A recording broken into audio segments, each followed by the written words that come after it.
Today's episode was brought to you by Wild Bill's Fireworks, PopChevy.com, and the Kent Rose Foundation. This episode is also brought to you by theforkend.com. Today we welcome our special guest, Leroy Parnell. All right, kids. Man, Harold, we got an old friend here today. We have some real history with. Oh, man. And we've talked about this one the past couple of days about doing this and how excited we were to have our good buddy here. You want to jump in here and tell everybody who we got? I love this fella, and I've known him a long time. And every time I see him, I think of the Bluebird Cafe, slide guitar, and crocodile tears. And I don't know. But anyway, we'd like to welcome our friend and cohort and musician and singer extraordinaire, Mr. Leroy Parnell. Yeah, man. Bless you. This is an exciting one, man. Thank you, excited. Leroy. It's so good to have you come visit us behind the shed. Well, this is great. I mean, seeing you guys is just like, it's good medicine for me. Yeah. It does my heart good. Yeah. Yeah, See, man. Y'all were a big part of my life, and all through my career, you were always involved. I mean, Goodnight Nurse, we almost signed a bunch of contracts together, but we never lost our friendship. I was so pissed, Donkey. He was mad for a long time. Yeah. But you know what? Through it all, we've remained friends, and I just love seeing you guys. Well, you Man, too. back at you. Wonderful hearts. And we are really want to thank you for the song, the great record you made on one of our songs. Yeah, man. Oh boy. Actually, he did a couple with Tony too. You know. No, I didn't know that. Oh yeah, you remember. Well, we'll talk about it in a second. Yep. Yeah. Yep. We had a big hit with it. Okay, you got to remind me. I'm a little bit senile now. You'll remember as soon as I say it. There's only about how many songs are there for us to keep up with? Well, you wrote a handful with Tony, but that's my story, and I'm sticking What to kind it. of fool do you think That I was the am? record he made. Yes. But that's my story, and I'm sticking to it. He wrote with Tony. We had a #1 record on. We sure did. Yeah, man. Colin Ray. Ray, yep. Yeah. We sure did. That's Yeah. still one of my favorites too, buddy. Yeah. Boy, the crowd still love it. Y'all They do. on the road. They Yeah, do. they do. Everybody loves that song. They did. You know, Goodnight Nurse. And I had forgotten that you were a writer on that. Heck song. yeah, man. I got to tell you, God almighty. we demoed that song with Tony and Leroy on the floor playing, two great guitar players, totally different. Leroy's doing his slide thing. Yes. It's the first time we ever used Shannon Forrest. You remember that? Yeah. You stopping the session and going, drummer. He was only like 16. Yeah. Where'd you learn how to play like that? And he said, Jeff Percaro, and you said, kick it off. And I got to tell you something. That demo is maybe the best demo I was ever part of. That Ooh, thing. I'd love to hear it. It was so I'm good. not We gotta sure play- I have it. You sang it.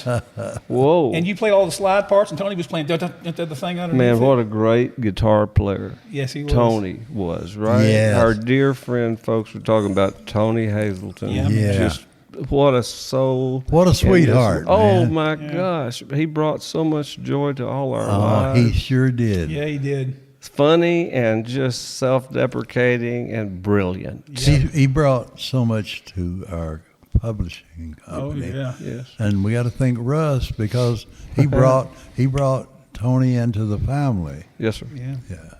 Well, I tried to bring Leroy in, if you remember. Well, Here we go. I wanted we wanted Leroy. Leroy did just fine without us. no, I'm He still did. here. I know. I ain't talking to anybody else but y'all. I'm going to stop teasing. you. Yeah.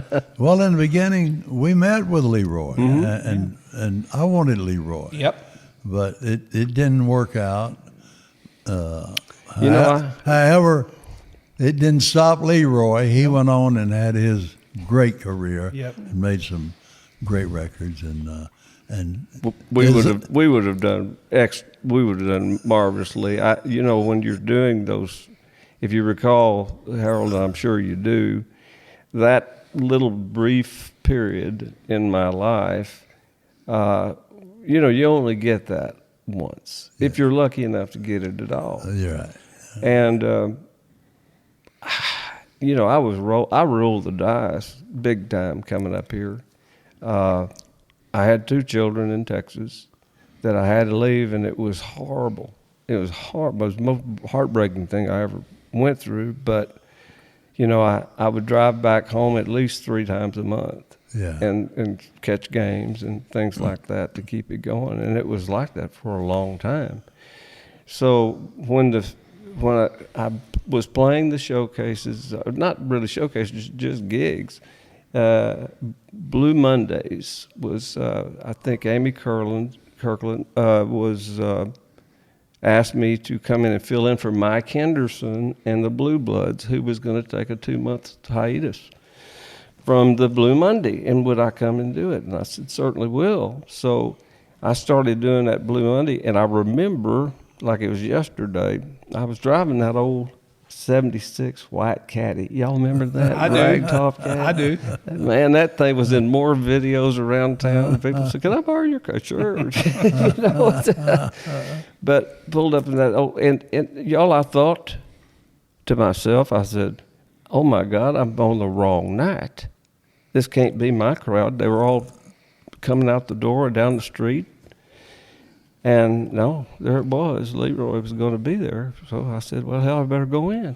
Yeah. Play a little bit. So it was a big surprise. We did 2 sets for those 2 months. And the first set was all the songs that I had been writing with my friends and co-writers, which was new to me. You know, co-writing was new to me when I got here. So the first set was a kind of just checking out the songs, how they feel and all that. Well, people loved that. You know, they were kind of watching the songs growing and building and all that kind of thing. It might be different the next time, you know, because they were growing. We hadn't yet recorded. So just demos and publishing demos and things like that. But anyway, and then the second set was all bets were off. You know, I mean, we'd start off with Boney Maroney just to kick it off. Wow. I mean, it never stopped. If you recall, we had Joe playing saxophone at that time, and we would do this Bruce Springsteen Clarence thing on tables. Yeah. You know, I was 30, you know, so I could do that then. But so it became a real kind of a happening, you know. And during that, Harold, was when the labels and the folks and the publishers started coming to me and talking to me about joining up with whatever outfit they had. Yeah. So there was a lot to consider, and then of course you got the lawyers that's working for you or supposed to be working for you to make a better decision for your path, whatever. And that's all it was. But I loved you guys then. I love you now. And nothing you made the right decision. You did the right thing. Yeah. Well, Tim was, you know, I just saw Tim for the first time in a long time. We're talking about Tim DeWall that ran Arista Records. Oh, yeah. I recently went out with my friend Troy Tomlinson to lunch. And when we walked in, the first person I saw was Tim DeWall. And then I turned to my right, and there's Joe Galani.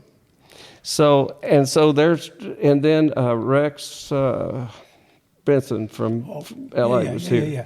So there we all are. Rex Benson. No kidding. He told me. I love Rex Benson. He told me he had run into you. I had breakfast with him right after that. Oh, he's got one of the best unheard songs that I know of. Yeah. I need to get closer to him. I really liked him. He's I haven't great had guy. Spend any time. We're trying to get him on here, but he can never be here when we're doing it. So right. We're trying though, Rex. He'll watch this. Leroy, you could do that song that Rex has got. Which one is it? I don't know what he's telling me about it. You need to play it for him. Wait a minute. I'll give you a title. And all right. Go. Let's keep talking. Okay. Let's keep talking about it. While he's thinking, so of course Leroy, you'd come to town, and yes, and I don't know if you know this whole story, but Harold came in one morning. I hadn't been here about a year or so, I think, and he said, "You know a guy named Leroy Parnell?" And I said, "Yeah." Not well, because I knew of you in Lubbock. I don't think we ever met in Lubbock, but I knew That's of right. you. You were Lubbock. Yep. Boy. And then when I was at Muscle Sound, a real good friend of mine named Bill Fair, love Bill who Fair, I'd worked with a good bit when I got down there. I was down at Sound, and y'all's band came in. You were there for that? Yeah. Okay, this is news to me. And we said hi then, because I didn't really know you, but we said hi there. Yeah. I think I remind you that years later, because I didn't really know, but I knew of you from Lubbock. We talked about Lubbock for a second. Yeah. You're probably thinking, who's this goober when you were talking? I was like a second engineer at the time, which kind of meant going to the store and get Cokes and, I've been one too. Yeah, you know what that is. But anyway, so I knew, and Harold said, you might ought to talk to him about writing songs. And all I knew was that Buckeye thing, really, and knew about, in Lubbock and stuff. Yeah. So anyway, I came out and saw, I went, holy moly, and that's how the whole thing started. Yeah. The truth of the matter is, as we joke, is that the deal he made, there was a lot more upside. They could do more than we could. It was a big company, and he made the right decision. I give him grief about it, but anyway, but yeah. We have a shared history. There you go. Yeah. And a pleasant one. Yeah. But anyway, so that was the weird connection when he said that, and I was like, yeah, man. So anyway. That was first of all, in Nashville, and for the folks listening here, and I think I'll get an amen from you fellas too, but boy, about 88, 87, things really started changing up here. The smell started rising to the top. I could smell soulfulness and some music coming through that squeaking through the cracks. And then it got to be more and more. And people who were maybe not right down the middle country or whatever that was at that time. Mm-hmm. But we were just artists. We couldn't help who we were. Right. I mean, I was that kind of artist. I wasn't. There was a bit of me, I think, in the early days, and it's easy to go back and think about where your mindset was when you were that young, and why you make the decisions that you did. It's interesting study. Yeah. And I go back and I listen to. Used to, I would not listen. Once I did an album, that was it. I was on to the next. I didn't. Wow. I didn't tarry over that because the work was done. It was time to go on. There were more songs to write, more, life to live and report on it. Yeah, there you go. Report on it. And so, anyway, that period of time is so special in an artist's life, I think. And I was really, really grateful to all of Nashville. Well, you're making that decision on which way to go. Yeah. That's a great time too. Mm-hmm. It's a decision-making time. Bed of roses. That's it. I like how he switches to I'll a song. lay you down in a bed of roses, and then I'll lay me down right by your side. She had followed him in his dream all this time, and it didn't pan out exactly like he thought it would, but she was still with him, and he was still dreaming about that bed of roses. Oh, my goodness. Yeah, man. Yeah, that Rex Benson. I'd love to hear that. I got to say, I love the way he does that. I can tell you, same kind of thing, he's just talking, and all of a sudden he goes into a song. I can remember him saying, like, God almighty, I saw this band, he said, and they were like, and he said, walk softly on, start singing. I'm going, what? And he started telling me about the headliners. I was like, same kind of thing. That's great. That's so fun. Yeah. I tried to cut it on Mel Tillis. We cut it. You did. But we didn't get it just right. I know how to do it now, but I didn't then. And, were you guys? But Rex is one of the most talented guys. Yeah. I think he's still in San Diego. Man. I believe so. He had flown in and was just there, with Tim having lunch. It just so happened. So we took a picture of all of us together. And then we started thinking, boy, if we were to release this, people would think the world's coming to an end. Or something good is going on. Who the hell are these guys? Well, they might say that too, Yeah, man. That's the other deal. Yeah, man. Hey, well, Leroy, so tell us, we talked a bit about Lubbock and the whole thing you went through, Muscle Shoals. Talk about how you started the music business, and because you got a great story, I know some of it, all the way up to now. And well, I was very fortunate. I was born in '56, December '56, Abilene, Texas, and I'm my parents' firstborn child. And I've got a brother and a sister, both younger than me. Anyway, we were there in Abilene. My dad had worked his way up from a 6th grade education into having a oil field trucking company, moving rigs all over West Texas and New Mexico, northern Mexico too. And but he got bored with that, and like all good Texans, we think we're supposed to ranch forever. And so, we sold out there, and then we moved to a ranch but kind of between Stephenville, Texas, and Dublin, Texas, if that makes any sense. Mm-hmm. West of Fort Worth, about 70 miles. Okay. And so there we lived on 3,000 acres, and you needed it all to run cows in that part of the country.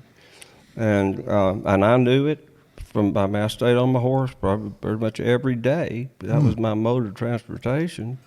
It was very rural. And I've come out here to this beautiful place we are sitting in right now, and my whole body, my whole mind, my whole spirit just started calming down. Yeah. Because I'm a rural guy. Yeah. And I don't, it feeds me. I adore it. It feeds me.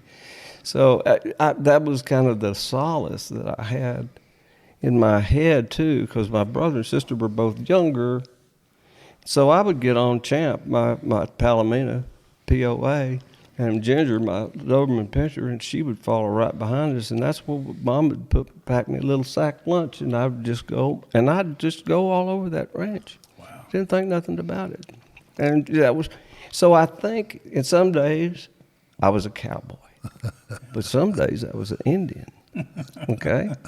And so I was kind of looking, like we were talking about, looking back on your mindset at that time, I thought maybe that was a preface to being a songwriter, because I made up all this stuff in my head. It was very real to me.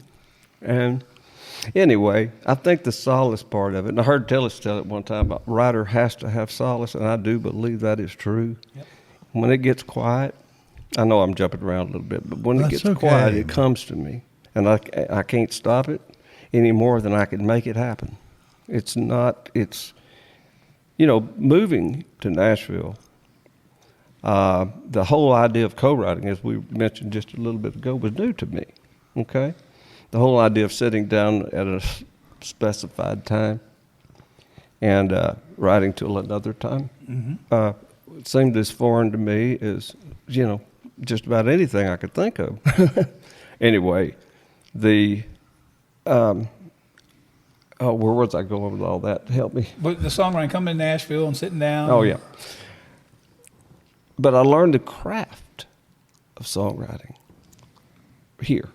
Yeah. Because by signing with a publishing house, and at the time I signed, of course, with Welk, which was only Welk for about a week. Yep. And then it turned into Polygram when I was there. Worldwide. Yep. Worldwide, nationwide. Yeah. Anyway, you learn the craft of songwriting. And so I had Bob McDill in my next door. Oh, my goodness. Bob was right, and the door was always open back then. I mean, and Roy Burke was on the other side of me. Roy Burke. Charlie Black was on that floor. Scaife was there. I mean, it was Marty. So the young artists, that's what Kirsch was doing, Bob Kirsch. He was trying to sign young artists that were writers, or could be writers perhaps, that he thought with some development might become a writer. So it was a good, I had the studio too, and I stayed in it. Yep. People would be mad to see he's still in it. But I loved the process so much, I couldn't hardly leave it alone. So I put one in my house, and it ate my house. Yep. Yeah, the studio ate my house. It happens, a lot in Nashville. Yeah, he's a guest in his studio. Yeah.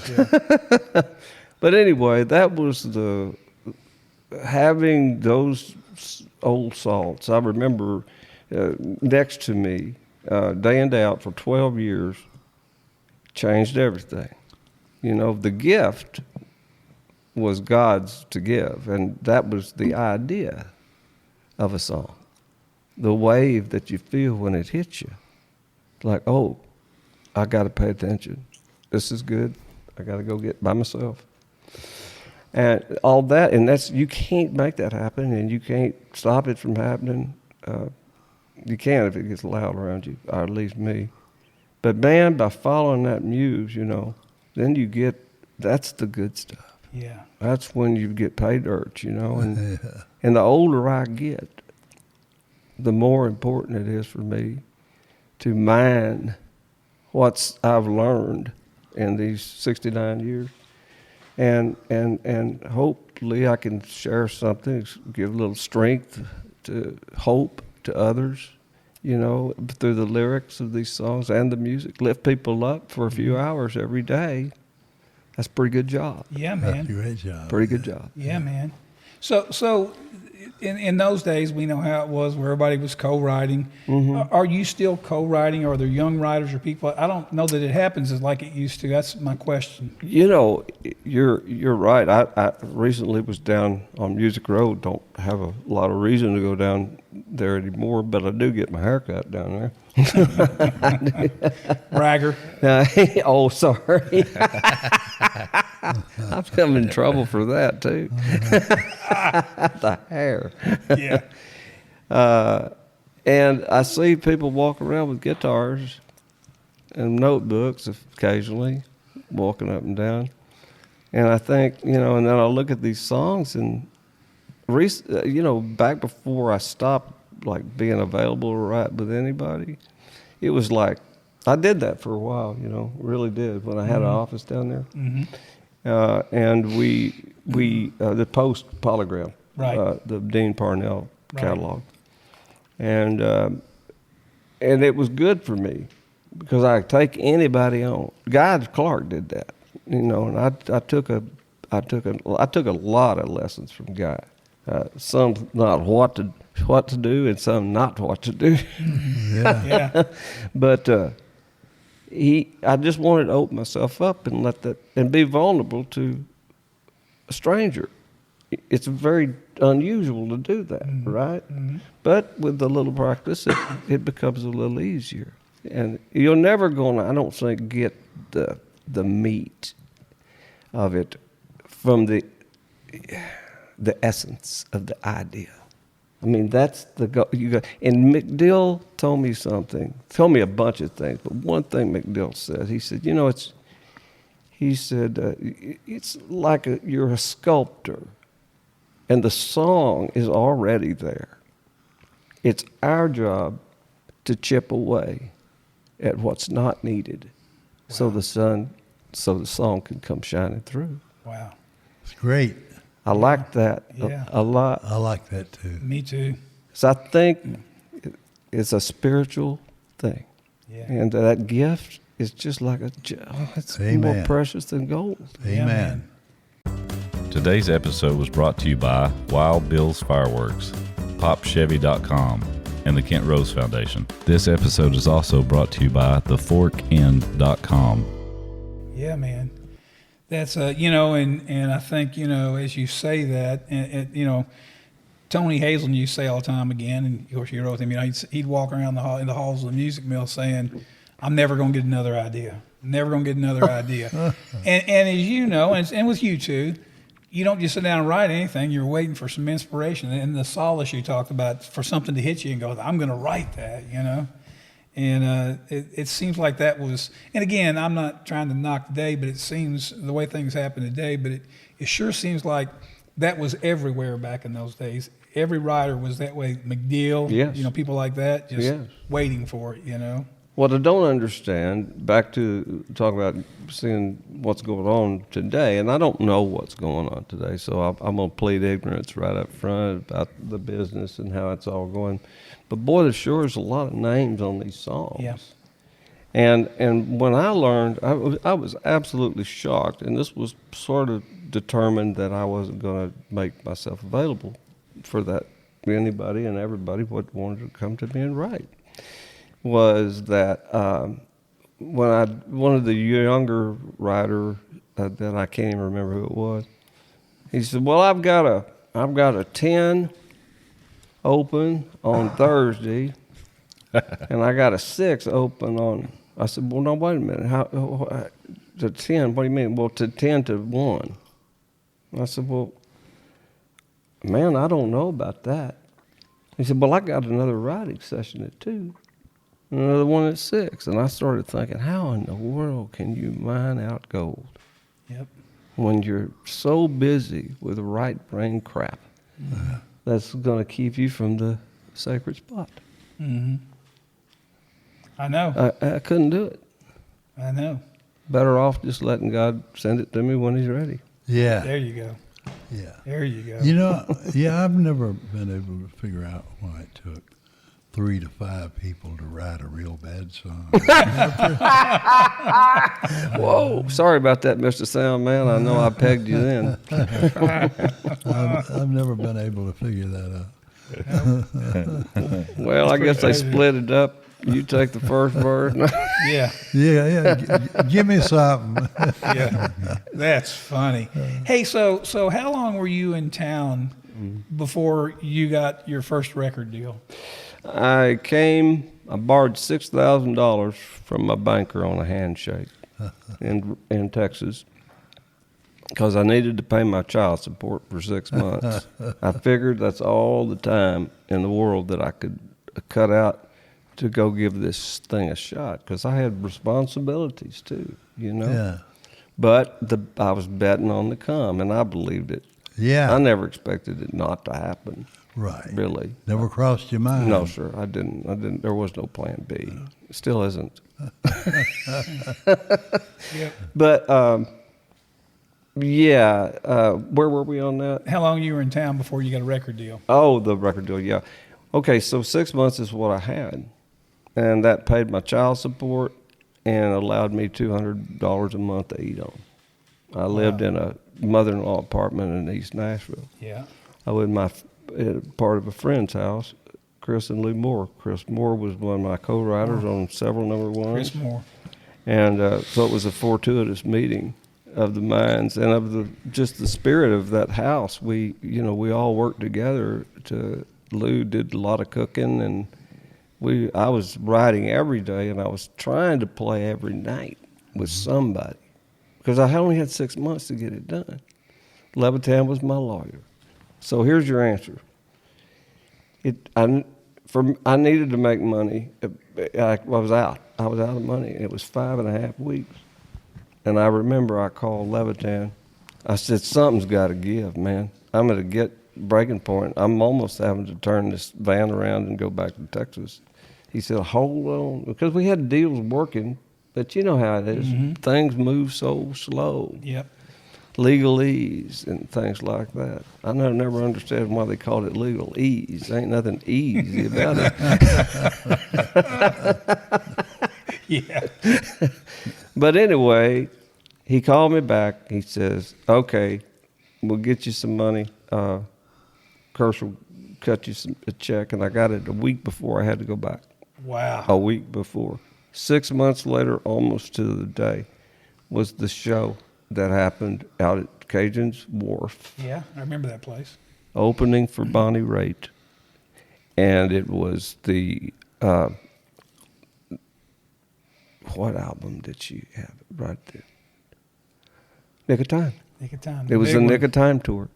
The big one. And somehow or another, I finagled my way on to opening it up. Of course, we were both slide players, both redheads. I mean, it made sense. We've always wanted to do something together, and we ain't dead yet, so I sure hope that can happen.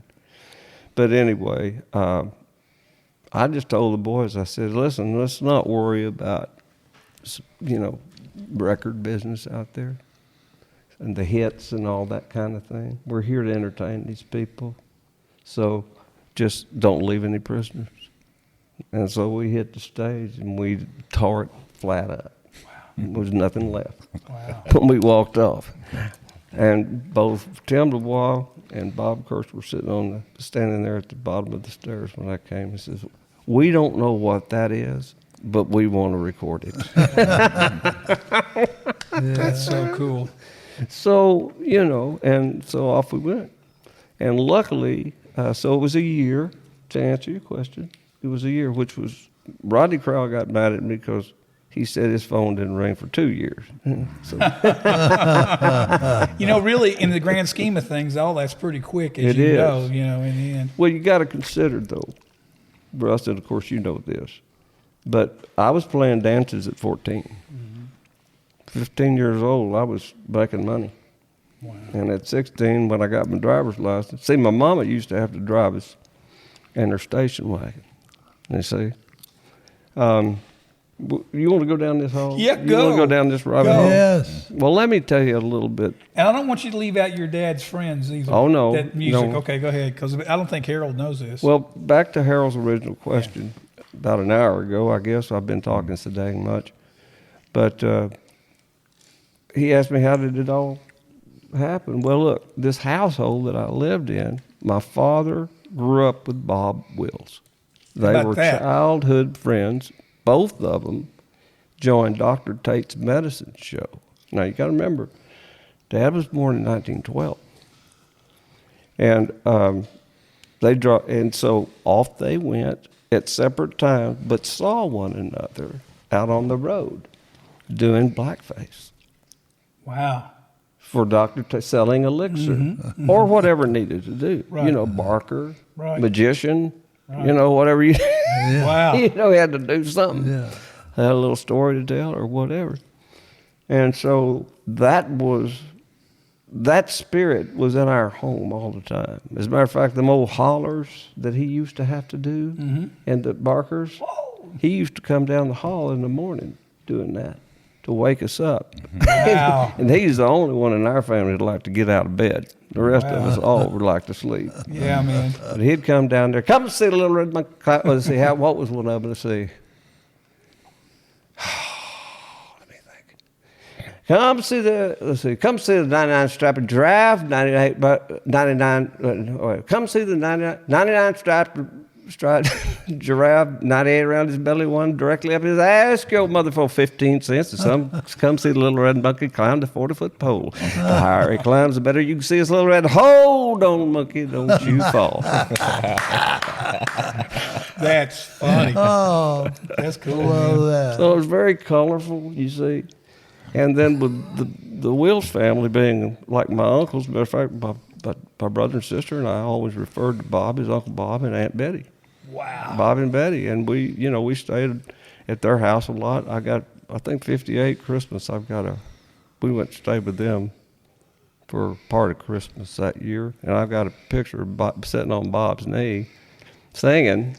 Then, by the time I was 6, Bob was doing a radio show in Fort Worth. Every Saturday he'd tape it, I guess. He would tape it. And, but it was live, too. It was live. As a matter of fact, I'm not sure they taped it at all. But here Dad and I go to Fort Worth because we were staying with Bob and Betty that weekend. Wow. So, of course, I wouldn't let Dad and Bob leave without me. Because I was stuck to them guys like glue, buddy. Sure. I mean, I had no room or time for anybody or Yeah, anything man. else. I wanted those guys. They were my two heroes. Oh, yeah, that's cool. So we go to the radio station, and Dad's holding me up like this. I'm 6. I remember him holding me up like this. And Bob's got the band, and they're going through tunes. He does about 3 tunes, and he goes, hey, I got a little friend over here that might like to do a little, he talks through his nose, and like to do a little tune over here. Little Leroy, come over here, he's sure a dandy. Come on. And my mother is back home on the ranch, and the clouds are just right. So we got the reception that day. And she's got an old Wallen sack tape recorder, reel to reel.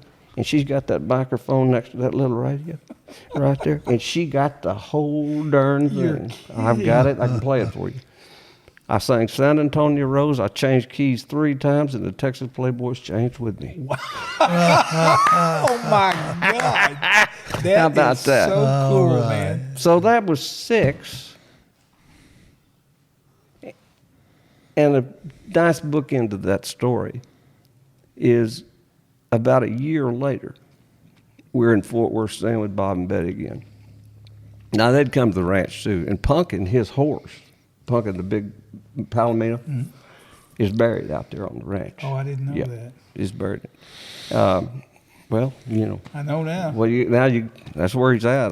But anyway, where was I in this? I need a rewind button. That's what I need. I'm trying to think. You lost. The Bob thing. Yeah. Okay. A year later. Yeah. We're in Fort Worth, and Bob's got a date to play in North Fort Worth, up on Main Street, not far from where Billy was. It was an old hotel. And we drove. I rode between Bob and Dad, and we pulled into this thing. And I had not ever been to a nightclub yet. I mean, I was How only old were 7. You? Yeah, okay, there you Okay? go. Yeah. So we walk in, and guys, it was like Wizard of Oz. It was like waking up in color. Oh, yeah. Everything is, up to that time, everything was in black and white. But when I saw what I saw that night, the power of it,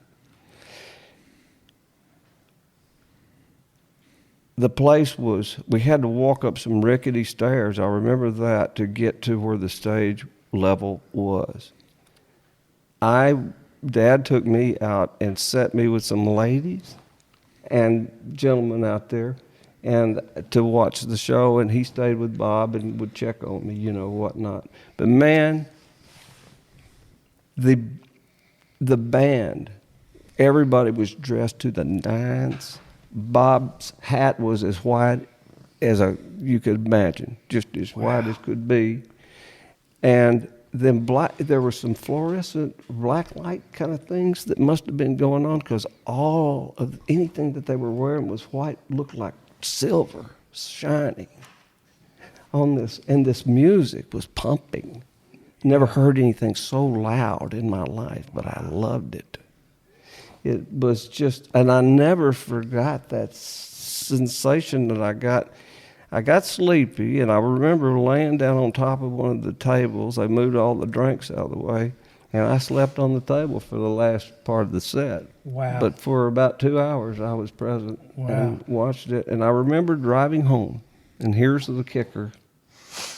Dad was driving, Bob was over here, I'm in the back seat. I'm looking at the back of their heads, and I'm thinking, I got a decision to make. I got to be him, or I got to be him. Wow. Do I want to be a rancher? Because I loved it, and I still love it. I mean, coming out here was like medicine for me. I promise you that. The place is beautiful. Or I just witnessed one of the strangest things I'd ever seen, and I was deeply moved. And I don't know that I ever made a decision about it, but I remember being in turmoil about that. And that's something that never left me. Wow. As I grew as an artist, I never stopped thinking about getting back to a ranch. And so after I made just a little money, not much, mind you, I had no business doing what I did. But I found I'd been going down to the LBJ Ranch for years because Dad also was a friend of Lyndon. Wow. Okay, it was he worked with them through the trucking business to get roads done, and he worked in some for them, the truckers. Tough. You got to have somebody representing anyway.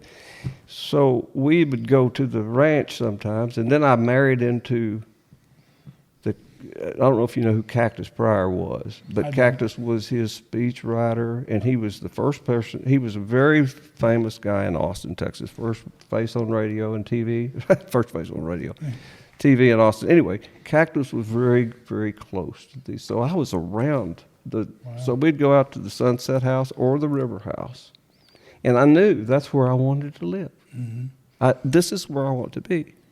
So when I got just a little bit of money, I found a place not 2 miles from there, old rock house built in 1888. Wow. 17-inch thick stone walls. Wow. Old German doctor that lived on it that actually created the diphtheria cure. Wow. On that ranch with the barks and everything. I'm going in a million places. That's Sorry, okay. guys, but I will get back. Okay. Okay, you may have to edit this. That's okay. Yeah, we're good. Anyway, where was I now? Anyway, Well, you bought staying the out the Roadhouse. ranch. Yeah. So the ranch, I bought it, and I kept it for 10 years. Yeah. And I loved it, but it just about killed me. Just about broke me. So, what do you got? You got the music business or ranch? You can go broke in either one of them real quick. Real quick. So, but it never mattered. I had a dream and I had a fire, and nothing was going to, I don't think anything would have stopped me, really. Yeah. It's amazing to me. Harold's talked about the first time he saw Elvis, live. When he was first, what year was it, Harold? Do you remember? 57. Yeah. This is when it was just happening. He was on the Louisiana Hayride. Yeah. You were there? No, I was not there. I saw him at the Fox. Fox Theater in Atlanta, Georgia. Wow. Yeah. But he talks about how life affirming. It was, wow. He mentioned that when he said he saw Billy Ray, said it was the same kind of thing. But to me, and I'm going to segue back to you being out with a legendary artist, in the back seat riding down the road with Bob Wills and seeing Bob Wills play, and then getting up and singing at 7 with Bob Wills. That's pretty amazing. Incredible. Yeah, it is. Well, I love that music. I do too. To this day, and I do a lot of it on the road. My music has always been a mixture of a lot of different kinds of styles and elements, but really, the lyrics are common man subjects. So it's country music. There's no question in my mind about that. Now, what country music is now, and what country music, the way I think about country music, which is a story, a melody, a song, that lasts forever. And then we have them to prove it. Mm-hmm. And anyway, that's my thought on it. Okay. Oh, yeah, you go on. I know, because, just great stories so far. So we started back at your first record deal, though. I want to go back there because you got a record deal. Okay. Now you're making music like you never made before, and I don't mean the music's different. It got changed, I'm sure, a little bit. Yeah. But you got people dictating to you a little bit, and now it's pure business for the most part. Yep. You still got to keep the art in it. Tell us about How that. do you do that? Yeah, well, tell me how that went. Boy. Because you were in a different place than having made a few major label records. Mm-hmm. I did one when Harold was at Mercury, totally different than the rest of them, because Harold would say, go do what you do, Yeah. And if he heard something that he didn't think was right, he'd say, you might want to look at this or that, usually he was right. The other labels, I don't know if they were all that way. Maybe it was for you, but how was that? Well, I was lucky in so much as that I think Harold and I would have worked really well together in the studio. I never doubted that. Yeah. I never doubted that. Me either. I knew you were instinctual like me, and you work off your gut. You got to trust it. Gotta trust it. You got to trust it. If you don't, Amen. I don't know what's going to happen to you. I don't either. Not much. Not much. But to see in the funny papers. That's what they used to say. Yeah. Yeah, it was fortuitous for me in so much as that Barry Beckett would have been a natural for me to call for this job anyway. And Beckett was, of course, he wasn't affiliated with our label, but at that point I think he was edging out a Warner Brothers deal that he had, I believe. And he had a little office. Y'all remember Beckett's little office? That right down there from y'all. Down the alley from us. y'all. Mm-hmm. The alley. It was just a little building. I don't even know how he and Regina got in there. I don't either. You know which building he's talking about, Harold? Yeah. Yeah, I don't know how they did it, but they did. Anyway, Barry understood the dynamic, what Tim needed, what the promotion team needed, but he knew that I was going to be difficult to convince of some things. But I had enough respect for Beckett, and I loved, Muscle Shoals was really closer to my heart to record than any place, really, more than Nashville, or not dissing Nashville at all, but something about there. I'm a country boy, and to have a more rural setting, there's not a lot to do, so you stay in the studio and you get the work done. I love Muscle Shoals, and that was where I recorded the first things we did when you and I met at Broadway Sound, Bill Fair. Broadway, yep. That was 1975. Six at the latest, yeah. right? I think 6. 6. That makes more sense. Yeah. Because I got out of Texas, and That's right. I said Muscle Sound was Broadway. I'm sorry. it's Broadway. Sure Yes, was. David Johnson. David Johnson. Gave us a little production deal. Gave us a studio from midnight to 8 in the morning. And I remember laying on that couch and hear that rewind. I could still hear. Yeah. You know? GH16. That's Yeah. another story. Go ahead. Yeah. Oh boy. Yeah. A lot of fun. Yeah. And one day we were in there, and I'll never forget it. Said, boys, you got to get out of here because George Jones is going to be here in just a little bit. He's going to record here. So we wrapped our stuff up, so get out of the way from Mr. Jones, and that was the first time I ever met George. Was there in Muscle Shoals, and I thought that was so cool to meet him in Muscle Shoals. You know, he was, I guess, living down there. He and Peanut Montgomery and all them guys stayed down in Muscle Shoals all the time. But I loved Dan Penn a lot. Oh, yeah. Spooner Odom, Dan and I love Dan's voice. His songwriting is so good. Yeah. We've written quite a few songs together. I really enjoy that relationship, That's too. cool. And I really would like working still with senior writers, because we're more like-minded. Yeah, man. You know, we get to the truth faster. Yeah, man. You know, you and Tony Arata wrote some great songs together. I think Tony Arata is a genius. He is. A true genius. And the sweetest human being I believe I've ever met. Don't get to see him near as much. We talk, and we keep saying we're going to get together. And I guess we'll have to finally do it. But boy, we sure hung together a lot. And he was very, very important to me. And I learned a lot from Tony, co-writing. Because Tony doesn't come at it from Music Row Joe, we'll just call it that kind of thing. He has imagery. He uses imagery, something you don't see or hear a lot, you know, and in country music, you know, or well, he writes songs, whatever, you know, but his soul is fine with mine. Yeah, we do well together. Yeah. Yeah. See, I think probably what ought to happen is you need to get with Rod and write a couple songs. Me too. And then come over here and we'll grab Harold, and you guys could go in and do a couple you know sides together. That's there what I go. think ought to happen. See? I think we ought to announce It's it right never here too today. late. That's it. He's ready to go do something. It's never too late. Yeah, I know. He's had a couple projects come. I said, nah, this is one that ought to happen several years later. I'd have to tell you what I'm thinking. And you'd have to see what we're doing now. That's, you know, this ain't no easy win. And as an artist, you go through phases and stages, and it's important to continue to reinvent yourself in ways to open yourself back up and make yourself alive again. Does that make sense? Yeah. Yeah, absolutely. Sure again, I live up here sometimes, guys, and it's sometimes I come down to earth and sometimes I don't. You know, sometimes I say, what the hell is he talking about? But I mean, I think you understand what I'm saying, and it's incredibly important to me now to make sure that I tell the truth. Sure. And tell it all. Tell it all. Go ahead. It's okay. That's it. It's okay. Yeah, man. They want to hear it. You know, and it took as big a fan of there's never been another human being I don't think that I've been more touched by than Merle. Wow.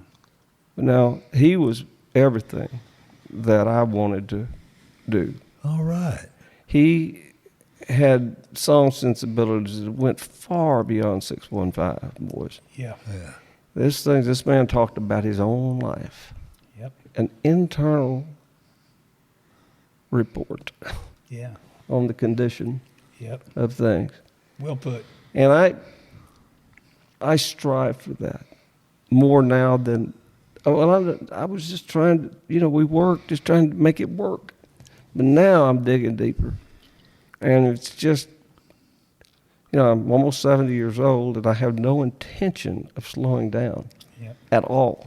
No, I've got too much to do. And I'm more excited about the future than I've ever been. Yeah. Yeah, man. Recently, we were just not doing ticket sales and things like that on the road were stiff. They were just not growing, and it was frustrating me to death. And I kept going, why is this happening, Because I'm about growth.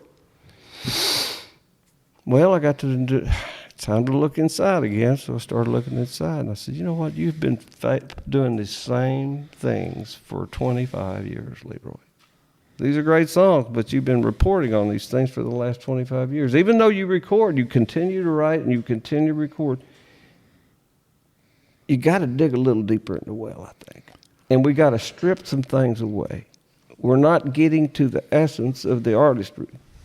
So the scariest thing for me as an artist, and you might find this to be funny, was a song and a stool. Yep. Okay? That's something I didn't really know how to do, or I didn't think I did, because I'd always been a band leader. I was really more of a guitar player than I was anything else in the beginning. That's all I really gave a damn about, was playing better guitar than anybody else. Yeah. Or to satisfy myself. Sure. It was really to satisfy myself, is a better way to say it. But by stripping away the instrumentation, bringing the voice forward, and my style of playing on acoustic guitar. Wow. And it turned out to be amazing. Wow. Today, I'm loving taking it out. We did just a duo last week, and usually I have a trio, but they don't play a whole lot. We don't, the whole idea is to bring them in, get them closer, Don't play at them. Yeah. Wow. Bring them in, hold them close to you. Yeah. And that relationship, if we could get that to happen in the studio, Yeah. that's what you want. Man, I love that thought. That's pretty cool. Yeah, I do too. Yeah, man. It's all about the internal journey, I do believe. Yeah. Man, that's a big step, because you're known for the big slide player and build it up and go and stuff, obviously you're a great acoustic player too, but No, I wasn't. If you walk in, I'm gonna say, man, get your Les Paul out. It's like, anyway. Let me show you what I'm talking about. Hold on just a minute. Let me grab this guitar. Do it, Is that man. all right? We rolling? Yeah, man. Just keep on rocking. Now, I play in open tunings a lot, almost about 75% of the time. Okay. And it just has a different sound. Wow.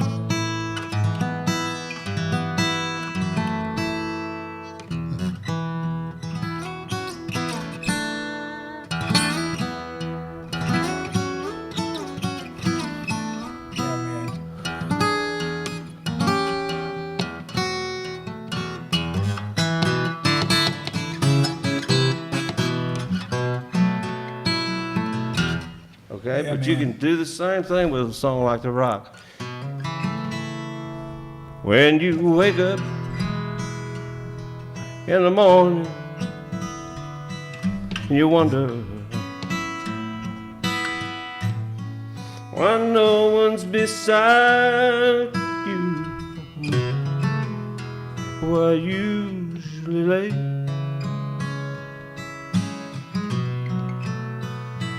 And you think you hear a sound like distant thunder.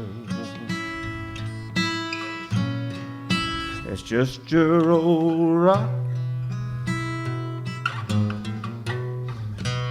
rolling away. I was a rock standing strong for you. There was nothing I wouldn't do, no matter the cost. I was ready to pay. Now you say I'm only holding you down, like some old rock you've been dragging around. Yes, I'm your rock, but I'm rolling away. I'm rolling away on the downhill grade. I'm gonna come to rest beside a mountain of love someday, 'cause I finally understand, if you're resting on shifting sand, even a rock goes rolling away.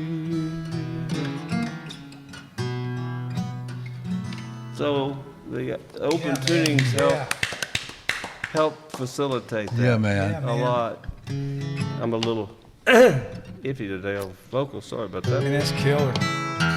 That kind of gives you an idea. You Yeah. know. That's good, Leroy. Yeah, that's really good. Well, it opened up a new path for me, and again, bringing them in closer had always been what I wanted to do. But I think I was playing at them sometimes, even educating them Yeah, man. from time to time, and that's a hard job. Yeah. You just want to play so they Yeah. enjoy it. I got to come see y'all play again. That was really cool. Well, it's pretty cool. I'm Yeah. enjoying it very much, and the audience is enjoying it. And it makes me feel like I'm doing something. Yeah, man. Yeah. Again. Well, if you got the audience liking it, you're doing something. Yeah, Yes, man. That's for sure. Yeah. Absolutely. Yeah. So That's really a good song. it really is. Isn't it? Russell Smith and Jim. McBride. No. Lauderdale? Jim. No. Remember? Oh, Rushing. Hobo Jim. Hobo Jim. Was it? No. Not Who- Jim Rushing. No, wasn't Rushing. Jim. The Rock. Come on, somebody's going to shoot. I me. know who this is. Harold. The Rock. Yeah. You'll find it on his Oh, portable pocket communicator.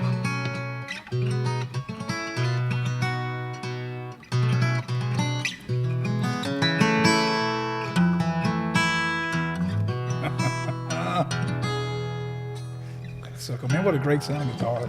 Russell Smith, Russell Smith and Tommy Rocco. Jim Barros. Jim There he is. Barros. Yeah. Hobo Jim, you're right. I know who that is now. Yeah. Alaska, wasn't Yeah, he was a guide up there. He took Yeah. those guys up there fishing and hunting and stuff. he? The different tunings.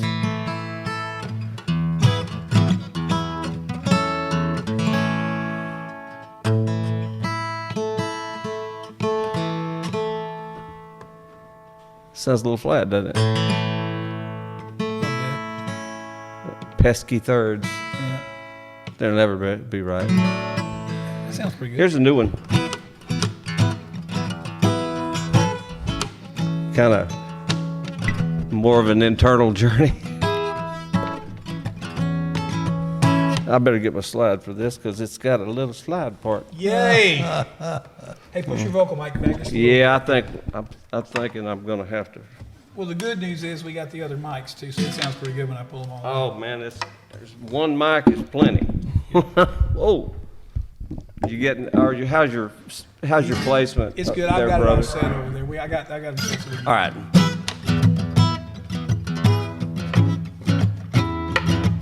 What in the hell's going on there? Let's-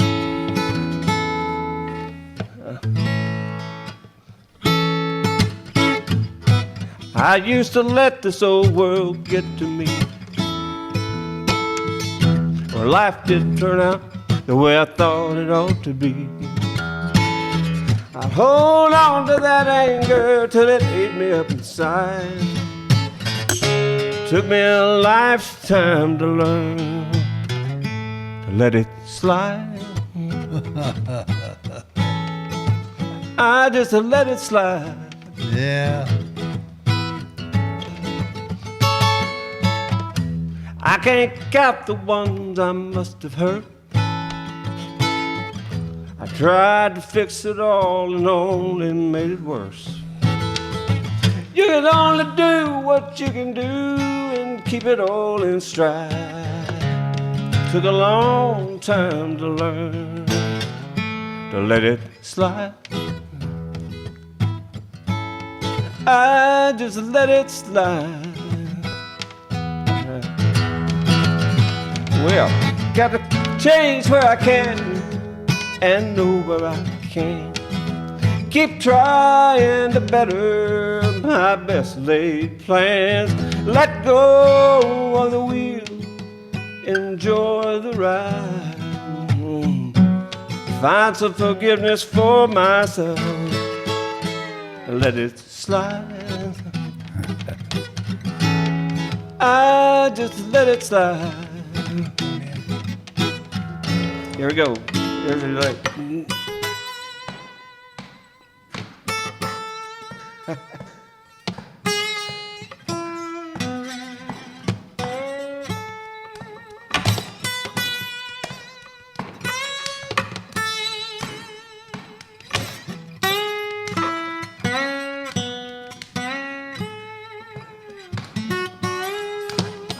Look at tomorrow,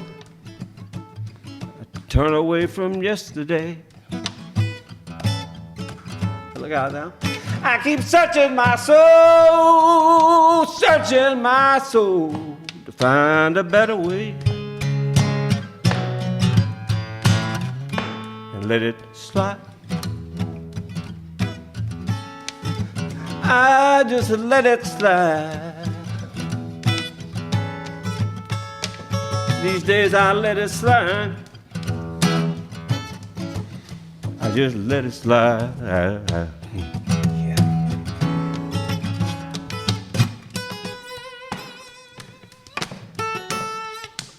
Oh, come on.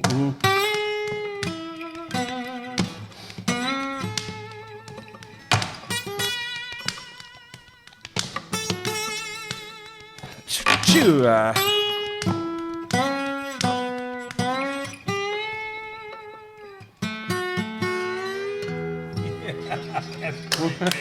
That's great. That's good. That is so cool, man. Golly. Thank you. Yeah, man. So you can't leave yet. No, I thought we just got here. So yeah, I thought you were getting ready to get up and walk off. So there's some fun stories that we have in common. Yes, sir. And I want to try to jump into some of those, some crazy music business stories. And I'd like that. And one of the ones I want to tell, because you and Harold and I were all involved in this, and our good friend Tony Hazelin. So Tony Hazelin, that wrote for us forever, one of your dear friends, yes. Your dear friend, my dear friend, had gone out on the road with you to write some songs. And so you got on the bus. And Tony came back at the end of the weekend, and he said, man, I got to play this thing Leroy and I wrote. And I said, okay. He said, man, he told me this story. It's a joke, and, he tells me this whole story as a joke. And he said, I said, Leroy, or maybe you said, we need to write this thing. Mm-hmm. And so I remember that. Yeah, I know you do. So you guys wrote a song called "That's My Story," and I'm sticking to it. Right. And what's funny is I don't know many people that don't know that story from that song anywhere. And I mean, I had recently had lunch with Steve Cox, who managed Colin Ray Forever, who had a #1 record on it. And yes, he said, he did. Everybody, that wasn't his biggest record, but everybody knows that song.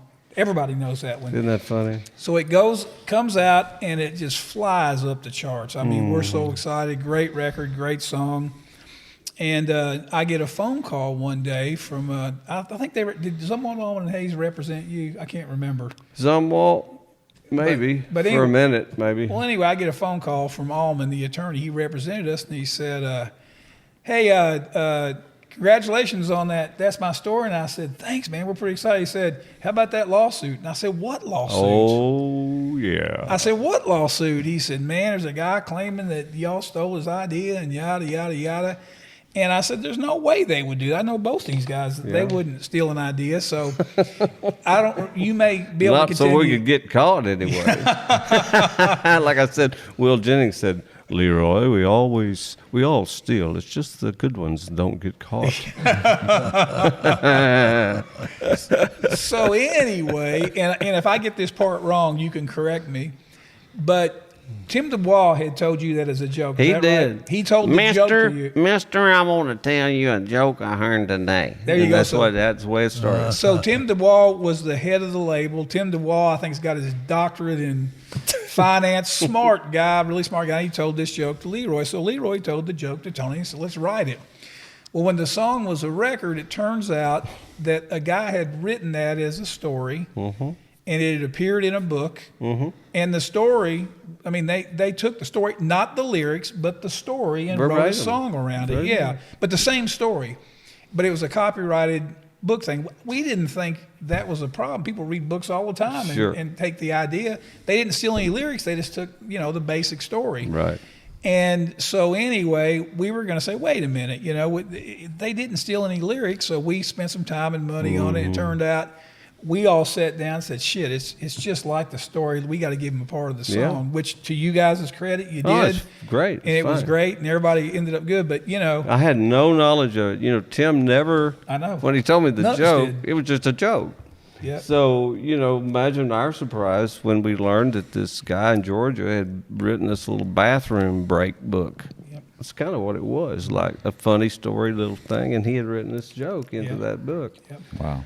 But, we cut him in for a third writer, and I've done a lot of writing when the third writer didn't have much to do with it at all. So this guy did, and sometimes I was that guy. I had days when I had the dunce hat on, believe me, sitting there with you're sitting with Mike Davis, or you're sitting with Guy Clark or McDill, and you think in the beginning, that was a big opening for me, because the guy I was most afraid, this so co-writing thing, I felt like I was going into a rattlesnake roundup.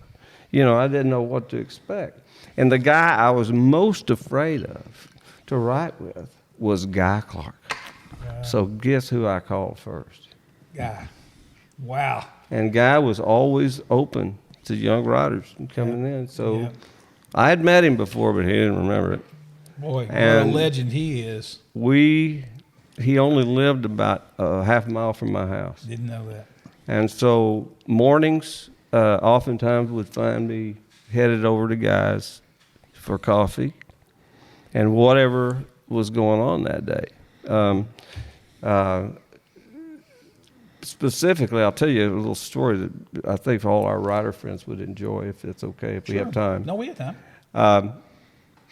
We were working on a song together called Too Much, Just Ain't Enough, which got cut. It was the first time we ever wrote together, and Rich Alves and Pirates of the Mississippi cut it. I don't think it was a hit, but we got some chart action. I don't remember what it was on it. But on that song, I was supposed to, the guy said, now you're writing the second verse by yourself, and I'm going to sit over here and do this. In his workshop, at that time, there was, I believe, 6 classical guitars, flamenco guitars actually, that he was building. He was a master craftsman in everything that he did. I mean, you talk about plumb, buddy. Guy had that eye, man. He was an excellent artist. I don't know if you knew that either. But that's what he did, was a graphic artist at KB station in Houston. I didn't know that. That's how he made a living before he went to writing full time. Didn't know that. Yeah, he sure did. And anyway, so Guy was like, the heaviest cat I could think of to go ride with. So we sat down in that room, and I got it over with. Wow. You got to get it out of you. And like Bob McDill said to me, he says, Leroy, you probably got 100 bad songs in you, or 500 bad songs in you. The faster you get them rid of them, the better off we'll all be. So sometimes it just takes sheer volume and doing it, for a while until it becomes second nature. So Guy said, you go write the second verse. Yeah, he said, go write the second verse. And so That's crazy. For 30 minutes, I looked at that piece of paper like a hog looking at a wristwatch. I mean, it wasn't going to happen. And in his infinite wisdom, he said, pick up that guitar on the end and bring it to the bench. I did. Now I want you to take my grandfather's 100-year-old plane, and I want you to shape the neck for me. Wow. Well, I've never cut on a guitar in my life, And I said, God, please do what I ask. So there I went, and I had the guitar on the bench, and I had his grandfather's plane, and I went one sliver, and he goes, don't put any weight on it. It's balanced perfectly. He had his eyes closed. I remember that. And so about a half hour into this task, that second verse came to me like a jewel. Wow. Because what he had done is he got my conscious mind busy. Right. So my left brain could come out to play. Wow. That's cool, man. It is. Boy, well put. Golly, that's cool. Cool stuff. Yeah, man, that's way cool. Yeah. I hate to knock on today, and I don't mean to do that really, but, some of the mentors we all had, like Guy. Oh. Mine is sitting over there, Yeah. It's my like, God, we're sitting. Yeah. What would we have done without Absolutely guys like Harold? Harold. Russ, don't think about it too much. He actually said that to me. Don't think about it. Yeah, man. That's I don't know. Maybe there is today. I don't know. Hearing the story Harold told about buying the airtime for your band told me everything I should ever need to know about your capabilities. Yeah, man. That impressed me so much. Me too. Me too. And you're what, 17? 19. 19. I guess you've told that story a time or two. Well, not really, Well, would you share it with us? I loved it. Because I never thought it was very interesting. Yeah, it is. It is to me. But me too. You got to think about what you're doing. Yeah. And if you got to do something and you're not sure, you got to figure out how to do it. So we were on the road, and I had a car, 49 Ford convertible, but 5 guys and all their equipment and an upright bass inside. There's not much room to relax and ride. So we couldn't tour, and a new television station had just gone on the air, and was this in and Rome? I had a little band, and I called Aldine. And, Aldine was 14, so we had a young band. I'll put it like that. And so 5 of us, and we moved to Rome, and we were starving, So I said, well, if I could get enough airtime and go resell it for a lot more than I paid for it, I could pay the band, and we could all live. And so that's all live. Yeah. And I went in to see this manager of the TV station, and I'll never forget this. And I told him, I says, how much is your airtime? He says, what do you mean? I said, well, like your airtime. You sell spots for so much. How much is a half an hour of airtime? And he looked at me up and down. He said, well, I don't know. I'm not the commercial manager. So he called the guy in the GM and says, get so-and-so in here. And another guy came in, and he said, go out there and see what this kid wants. So he came out.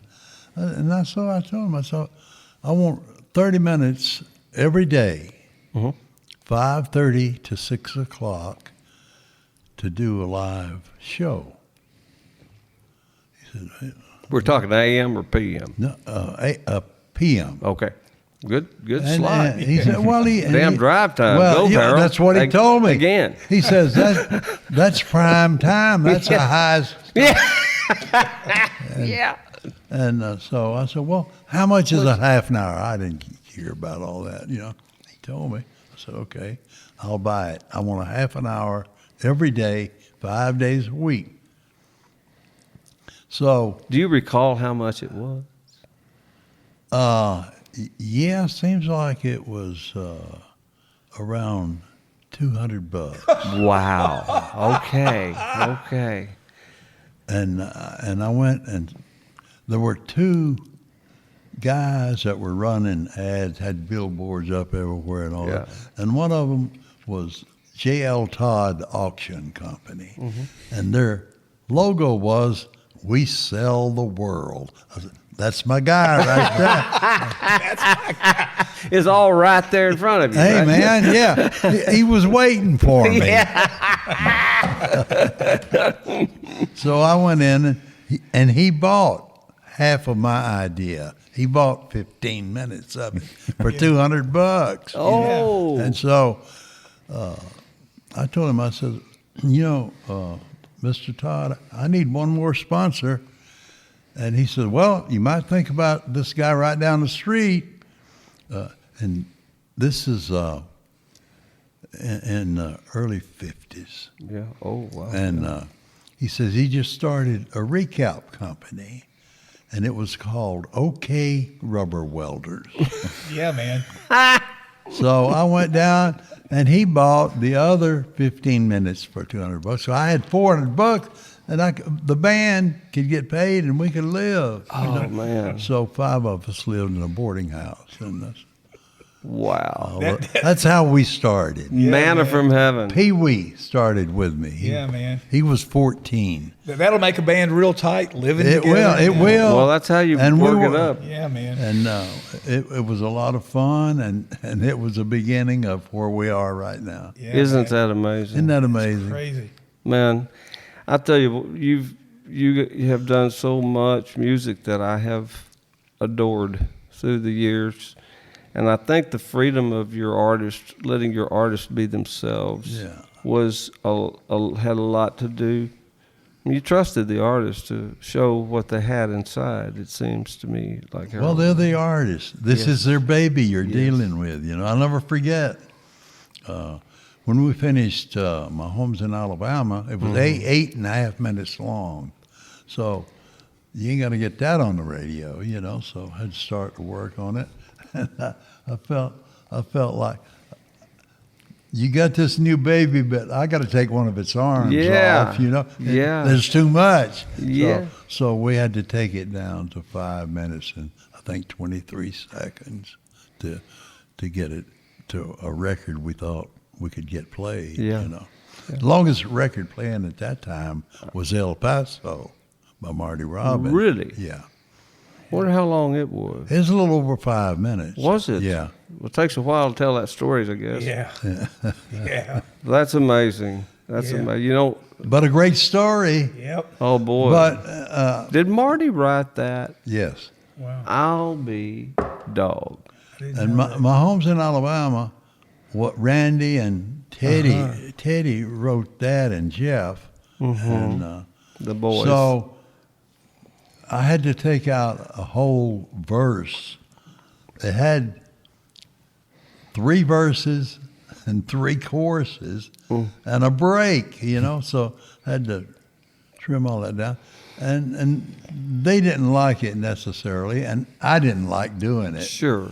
But we knew it was going to be a single record, and we had to figure out how to get it on Yeah. the radio. Yeah. Yeah. So, having been in radio, I knew that January and February, they could only run 18 commercial minutes an hour at that time.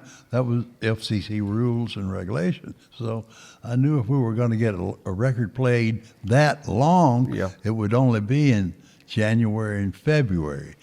November and December, everybody's shot their total budget for the year, so they're not going to start back advertising till 3 or 4 months into the next year. And the first couple of months or so there, you got a shot of getting a longer record played because there's not as much commercial time sold. I see. That's brilliant, Harold. Yeah, really, man. to think about that. Honestly, that is. I don't think. So what? It ended up being 5 minutes and. I think 5 minutes and 24 seconds. 24 seconds. I'm going to go back. And 23 or 24. Now I got a question. Do you remember whether or not the boys played it long on the road? Did they do the longer version on the road? They did. They did. Okay. Sometimes they did the longer version. Okay. Okay. And then sometimes they did the record. Sure. Well, TV, you'd have to do the record. Yeah, when we did the live album, they did the full money. Wow. That's good. Yeah. Then they got to Yeah. With that, you can do that. Wow, that's great. Well, What a baby. success story, man. Yeah. Those guys, I would. Well, it intrigued Jerry Bradley, and Tony Brown was there at that time, and Joe Galante had just taken over marketing and promotion, and so Jerry Bradley, you'll like this. He called me one morning and says, "This band you got, I'm interested in this band you got." And I said, "Okay." Well, at that time, we had re-released My Home's in Alabama, cut it down, to a shorter length, and it was going up the charts. It went to number 10. It wasn't a number 1, though it played like a 1, but it went to number 10. Anyway, he called me. It was enough to get his attention, So he called me and said, "I want to talk to you about this." Okay, so I went over, and we talked just for a few minutes about how much you got in it, blah, blah, blah. Did anybody else contribute, blah, blah, blah. No, it's me and the band. And then we wound up on a couple of them having to put the manager's name on there as a co-producer, but whatever you do, Who was their manager? I don't remember. Larry McBride at that time. And then he went to prison, and so for mail fraud, because he had. I know all about it. Yeah, you know. Yeah. And then he turned him over to another man that he knew named Howard Hamilton, and I think he was up around Sevierville or somewhere, but he went to prison. Wow. So Really? and then I took the tape to Cartwheel Records, Ron Chancey and Dale Morris. And What I was about to say. Dale, he was looking for something to do, so he liked the band, and he became their manager, and was their manager till they were Band of the Decade. Wow. Wow. Wow. Yeah, interestingly enough, yeah. So, Jerry, I was speaking, I think I told you I went to lunch with Troy Tomlinson the other day, and he was telling, he and Jerry were very close. Yeah. He just thought the world of him. And honestly, I didn't get to spend much time with Jerry, but I sure would have liked to. Me too. He was a great guy. That's man. what I understand. He was the guy I went to if I actually wanted to know something. Really? And another thing, I left this out, I forgot about this. We had a deal in less than 5 minutes. How about that? Maybe 3.5 minutes. Now, Dale. And he related this when he was inducted into the Hall of Fame. And this really surprised me. And he thanked 3 people, Chet Atkins, Tom Collins, and myself. Wow. No, 4, and David Briggs. Wow. Briggs. He thanked those 4 people. That's cool. I felt so, to be in that company for that little piece of time. Yeah, man. Wow. Yeah, man. That's cool. That's way cool. That somebody had recognized. Yes. Yep. Well, it was a step. I mean, really, I think that band was Sorry. Oh, you're really good. a step into what allowed guys like me to come in and do what we do, because y'all pushed the envelope enough that it made it okay for us to come in and not be a straight country band. Yeah, I don't mean to boastfully say this, but I think Alabama, I know they opened a lot of doors for self-contained bands. They were the only one out there. Statler's had a band, but they didn't write and play and sing their own music, you know. And on the commerce side, you know, in those days, if you were in a country music artist and you sold 150,000 pieces, baby. party, let's have a party. Are you kidding me? And then Alabama came along, yeah. they're selling like the damn Beatles. Yeah. And when Jerry says how much, and I told him what I had in the album, and he gave me almost twice as much as I had in it. And he said, you know, if we sell 200,000 of these, it will be a great deal. And the next time your production money will be a little more and a little more. Yeah. The more you sell, the more you can spend. Yeah. So, well, guess what? In 5 months, it wasn't 200,000; it was 500,000. It was gold, you know. Yeah. So, from then on, it was a great ride. And didn't have any problem with budgets after that. And never. You know, they never questioned what I spent. That's incredible. The trust, though. The trust. That's the thing. You know, I mean, it was a different. And they approved everything we did the way we did it. They didn't say, hey, no, you got to go do this or you got to go do that. That's amazing. Yeah. What you heard is what it was. Wow. Art for art's sake. Yeah, man. Art for art's sake. Yeah, yes, sir. And people know and that. they still wrote about half of everything we did, and then they listened to other people's songs. And I was doing that every day with Russ and Larry Shell. We were listening to, when we heard a song, the first person we thought about was Alabama. Sure. Does it fit them, you know? Yes.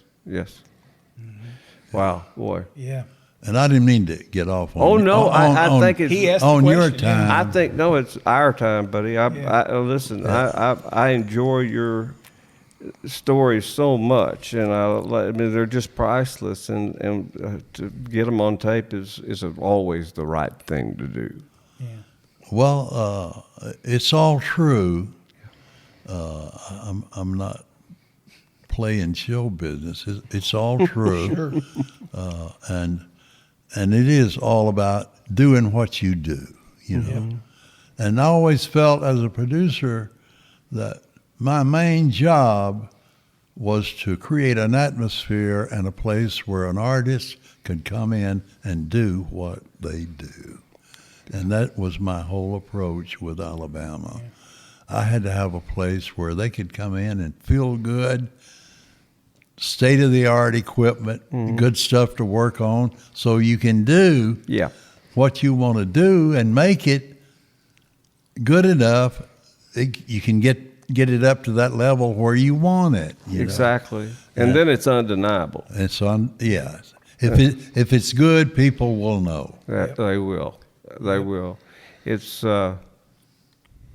was organic too.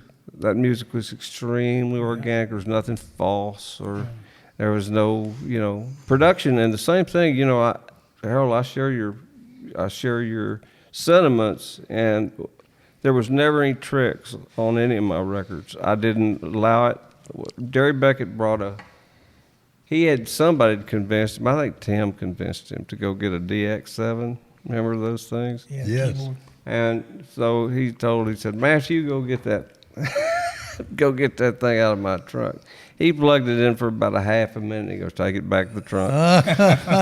So everything we did it just the way they did in 50. Yeah. Or everything was done in my little home studio. Everything I've got is of that ilk. Yeah. Well, simple and stalwart. Actually, on a couple of things, we did use not the DX7, but older than that, the Wurlitzer. Oh, well, I love a Wurlitzer. Listen, I have an old 50s Wurlitzer that I got from Tulsa School System. Oh, my goodness. And, I could ride on a Wurlitzer better than anything. I'm not much of a piano player. I love the sound of it. I do, too. Spooner Odom, with that just one little thing that he would do. You know, he played. I remember, you know, we were talking about Muscle Shoals a minute ago, and Spooner Oldham and Dan were partners, as we all know, in songwriting. But Spooner the Stones came down to record, and they wanted to have Spooner on their session. Yep. And I don't remember which song it was, but they're getting along there, and Spoon just sitting there with his phones on. Second verse comes, goes by. Chorus goes by again. Bridge comes in, all of a sudden Spoon goes.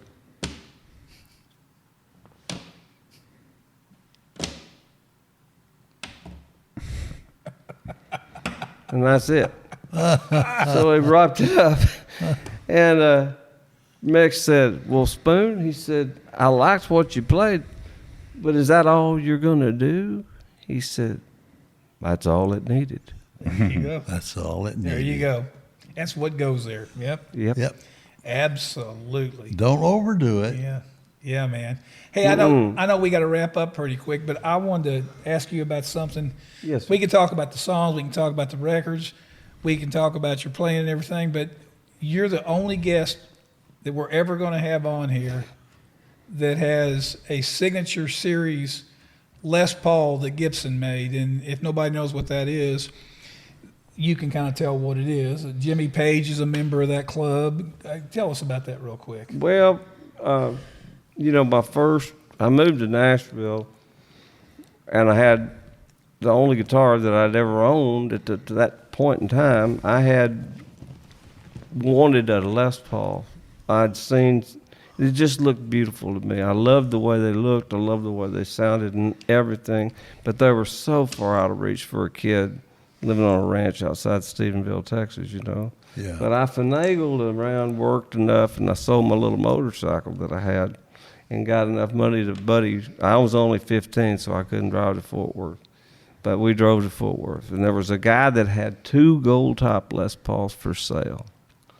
And there in the Fort Worth store, I called the man and said, we're coming over, can we come? Yeah, come on over, we'll look at him. So true to form, this is like one of those stories that Billy Gibbons, I tell this story, he starts crying when he hears this, you know. But he pulls out these 2 cases, and one fairly new and one looked like it had the hell beat out of it. And he said, and all I had in my pocket was $300. That was it. I had to make it work for $300. So don't know everything about 2 different Les Pauls and what to look for, but I had an inherent sense that old one was way lighter and way more fun to play, and then the newer one. So I asked the guy. He said, "Well," I said, "Well, what do you want for them?" He said, "Well, I'll take $350 for either one of them." Wow. I said, "Well, sir, I don't have but $300 in my pocket." He said, "Well, I guess I could give you the old one for $300. And I said, "Well, I'll take the old one then."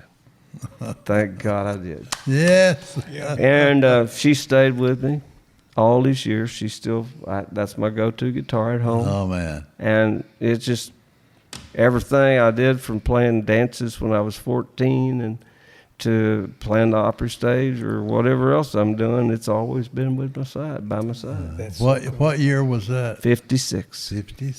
Same year as me. And I'm sure you probably don't even have to say, what's that guitar worth today? But so Gibson. But back to the Gibson Yeah, story. go ahead. So finish, yeah. So my relationship with Gibson, I'd actually gone to Fender, because when I moved to Nashville, the Gibson sound was a heavier sound. That's right. Oftentimes. A little thicker. A little thicker, which is nice in places. Yes. But too much of that, and you got a cloud already, you know, that mid little, Yeah. and it buries the vocal. Anyway, we can get into that. Yeah. So I made the decision. I couldn't play a Fender to save my life, but I put my Les Paul in this case, and I stuck it under the bed, and I put the Marshall amplifier into the closet, and I went and bought a Telecaster, the hardest guitar I could possibly find to play. And I bought a Fender concert amp. no give. You had to be honest with this stuff because it gave no mercy at all. These guitars and that amp, you had to work your ass off to play those things. At least I did. Coming from a Les Paul, so easy to play, right? But I knew that my sound needed to clear up a little bit, and I thought the Fenders would help, and it did. It got that mid-range thing out of the way. Mm-hmm. And because we're a live band and we'd all cut together still, I was recording with my band in the studio too, from the get-go. We used a few. Barry would bring in a couple of folks here and there, but basically it was the same band that you heard on the road, which is exactly what I wanted to do. I wanted a band like Haggard's band that when you heard the band, you knew who it was. Not when you heard me sing or when we play guitar. Anybody can do that. But I wanted the band to sound like Leroy Parnell, right? Just like Bob Wills did. Just like, this is from whence I came. You understand? So this is the lesson that kind of kept coming. So in order to do that, I had to have consistency on the road and in the studio. And I remember it caused a lot of trouble. Because he's insisting on using his dang band. And I understand that now. Yeah. At the time, I was headstrong and by God, we're going to, but I get it. I totally get it now. But I had to do it my way. So, there we go. There you go. And anyway, the development, Barry and I were able to hone, shape things. And when you talk about Crocodile Tears, that was just an honest record. I didn't know what I was doing when I meant, and that's the best stuff ever. See, that one stayed with me. You know what? It's great, isn't it? Yeah. I don't even say it.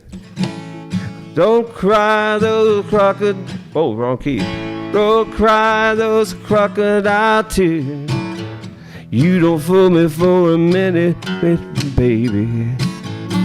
Those tears mean nothing when they fall. Really, I've got the wrong key. Let's see how the verse. Back to me, crying on my shoulders, begging please. Back, I wasn't smart. If I had a capo, I'd do it.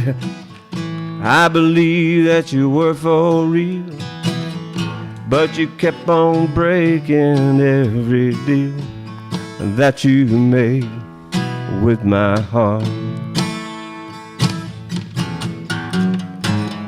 Don't cry those crocodile tears. You don't fool me for a minute, baby. You're not really sorry after all.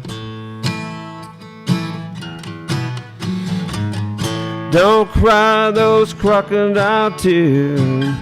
I can see right through you, baby.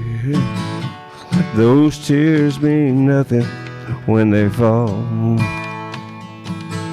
Let's say the bridge. I can't remember the bridge, but there it was. I have probably had sung that in 25 years. That's a great song, man. Yeah, everybody needs to go out and get that record. Those first couple of records are so good. Well, they're all good. I'm a huge fan. Well, we talked about a song that you guys that you loved and I had forgotten about, kind of Husband-in-Law. First song that I had that song, I played it for you. We laughed and I said, we're going to sign this guy. We got a deal. I went out and almost had it cut, I love that song. Let's see if I can remember it. All I need is a husband-in-law. For what I need is a husband-in-law. I want that woman to find a new man, someone to get her off my hands. All I need is a husband-in-law.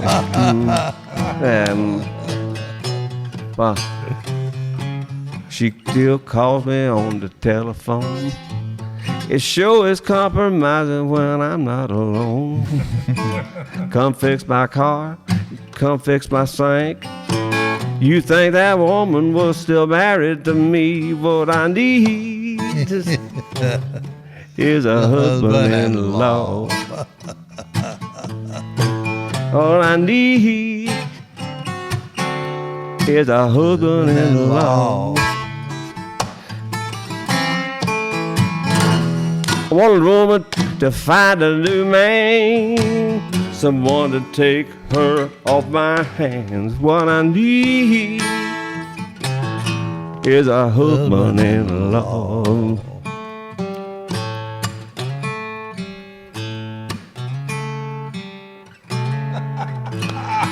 I haven't done that in 30 years. We just did a deal real quick. I know we gotta get out of here. We just did a deal here recently, and on a record he had done. I said, "Man, you gotta put that song on this record. You know, we're gonna put out."